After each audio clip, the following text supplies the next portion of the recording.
Hi, friends. Hello, the world. Welcome back to this episode of Tools for Transitioning Humanitarians. And your host is Salar Monova. So, today we're talking about the topic that I would say I haven't met anyone yet who does not say this. Let's put it this way. And this is how pandemic it is. And the topic is my fault. This is how we keep generating feeling of guilt, feeling of shame, and then the consequences of that is so severe for many of us. For some of us, maybe it's not noticeable, but oftentimes we just use it left and right everywhere without really realizing what is it actually that we're generating? How does that make us feel? Do we like feeling that way? What's the consequences of it? And if we don't like it, then what can we do or what do we want to do to change it? That is the topic of today's episode. So I want to talk to you about how it is showing up in our life when we say it's my fault, and then why we do that. And then, of course, what can be done about it if we do not want to be feeling that way any longer. So let us dive into how it shows up, right?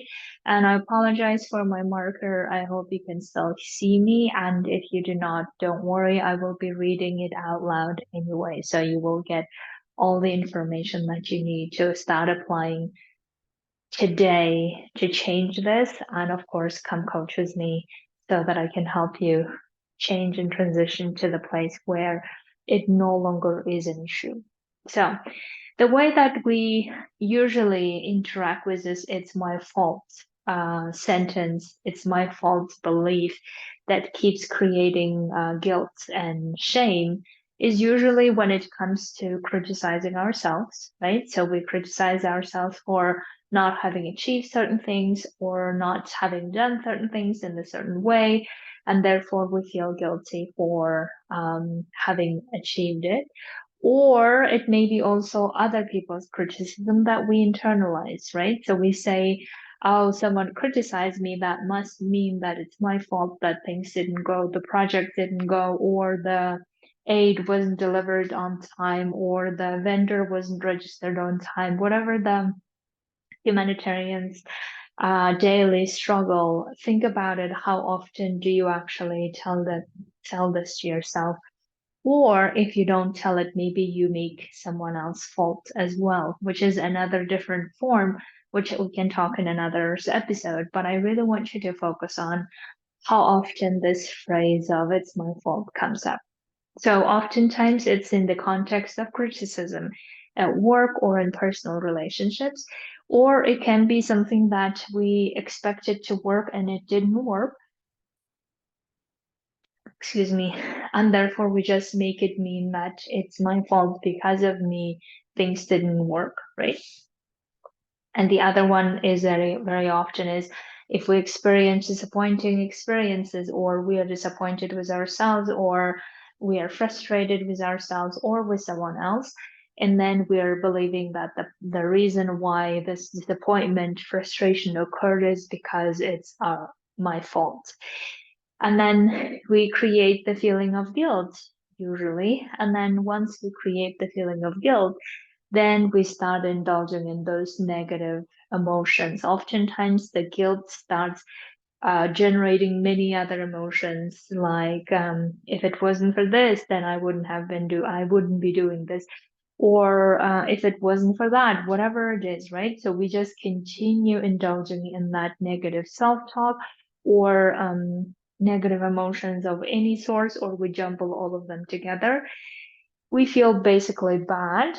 And then from that feeling bad, we try to then rescue the situation or we try to make things better. We try to fix things. We try to buy our way out, meaning if it's family members or if it's our loved ones, right? So if we feel like it's our fault, then we start maybe buying them things. We start offering them to go and do vacation on our behalf or whatever it is so that we don't feel the guilt anymore. And then in this situation, it's important that we understand what are the things we're not doing when we are indulging in these negative feelings or trying to compensate for our feeling guilty with with our loved ones. These are the things that we're not doing. So the things that we're not doing is we're actually not understanding why or how it is our fault, right? So we're not really asking the actual question because of which we should have created the guilt, but we're not really creating guilt because of understanding actually why it's our fault. We created the guilt because we just thought this is how it was supposed to be, according to our judgment, according to someone else's judgment. It didn't go. And then we took over that guilt or that feeling of faultiness. We took it over to ourselves, and then we just say, it's our fault. So we're not really understanding why it is our fault or how it is our fault. We're also not really understanding or detecting unacceptable behavior. And this is something that I find fascinating, that sometimes we take fault for things that we cannot do or change anything about.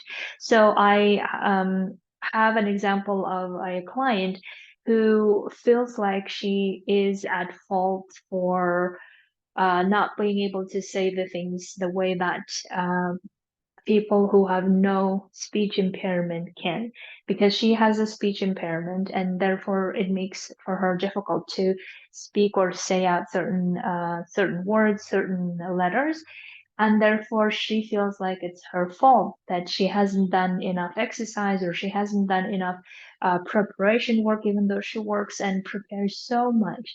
And she feels like if she hadn't done enough work of getting herself to a place where she does not have this impediment, then it wouldn't be her problem or it wouldn't be her fault. Therefore, it's her fault, right? Even though it's something that she cannot control, meaning that she's born with and it's an innate part of her life, but because she just still feels like it's her fault, that she feels guilty for letting other people experience her that way or letting other people feel uncomfortable. And then she takes over this feeling of guilt or shame to herself. And it's fascinating, as you can see, how much of the fault that we are willing to take it over, even though it's not our fault, it's actually something that we can't do anything about except trying our best, right? And also, it's something that is innate, that many of us may have certain innate qualities, characters that is part of us, but because we haven't accepted them fully as part of us, therefore, every time something does not go the way that we thought it should be, then we take over and say, it's my fault, right? And in that sentence, in a situation, if we take my client's example, is that she's not detecting unacceptable behavior or discriminatory behavior from other people when other people, for instance, some of them have laughed at her or she felt humiliated for the reactions of other people. And instead of detecting those unacceptable behaviors and discriminatory behaviors and say something about it, she just delve into herself and um, felt so much shame that she immediately assumed and thought this is her fault, and she just wanted to hide. And thankfully, she decided to go and go through this journey of healing herself in the way of showing up with this impediment and continue doing that anyway. And it's not easy, but you can see that how we tend to make things our fault, even if it is actually not. And that's the part that we really need to be careful about in understanding what is it that we're doing to ourselves, right? And the other important part is that we don't learn from this occasion because we're so much feeling bad, we're shameful or we're shamed, and therefore we don't decide to do something about it. In other words, we don't really like say, okay, excuse me, next time if this type of a situation occurs, I will not be saying it's my fault, because it's actually the other person and their discriminatory behavior that I should be talking about and telling them how it's unacceptable, instead of saying that this is my fault that I have this impediment, for instance, right? So as a result, what's so fascinating is that we make it our fault. Even if it's not, we make it our fault. And notice it how that we may be doing that with so many things. When it's actually not even our fault, but we're making it into our fault. And then what we're also doing is we are doing is when we say that this is our fault, then we go into this indulging in a lot of the negative emotions, and then we end up harming ourselves. And the way we harm ourselves is we debilitate our trust, right? We don't really trust ourselves that we can do this work, or we can set boundaries, or we can actually say that it had nothing to do with me, or even if we wanted to take responsibility for certain actions, we're not really focusing on those things, but rather we keep harming ourselves with a lot of negative emotions of guilt and shame. Therefore, we destroy our trust, and in some of the occasions, we discriminate ourselves. And the way we do that is we actually, instead of pointing out the behavior of other people if they're discriminatory, right? In the case of my client, as I mentioned above, instead of pointing out the discriminatory behavior, we end up discriminating ourselves for saying how we shouldn't be this way, we shouldn't have been born this way, or we shouldn't have uh, uh, showed this part of ours because this lead to this type of result, and we don't want to, and therefore we withhold ourselves, we hide ourselves, which then lead to exclusion, which then lead to us feeling like we don't really belong, which then lead to essentially us excluding ourselves, even though the problem in this situation is the other person, the other people who are uh, showing us the unacceptable behavior that we are not recognizing on time. So the reason why we do that is oftentimes it becomes just a habit that many of us have grown up, and habitually, maybe culturally, it has been brought to us, or habitually we have just learned to internalize and say whatever it is, it's my fault. Maybe we have learned it from our parents, who used to tell us that don't do this, or don't disturb me, or don't act this way, otherwise whatever the things that they may have said. And then we internalize that, oh, if they are angry or if they are upset, that means it's because of me, right? So that's how we have internalized it so much that it became just like something that we say. And other times it might be that we just don't trust ourselves to understand, is this really our fault or not? And why are we even saying that it's our fault? The other one might be that it feels safer that way.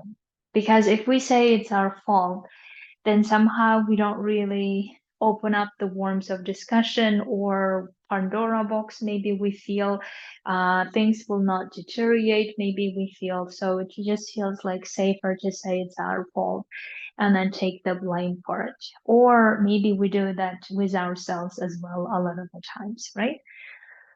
Now, one of the ways that I suggest to break this habit is absolutely we need to replace with another habit. But before you replace it with another habit, I really want you to understand why and what situations you really say it's my fault.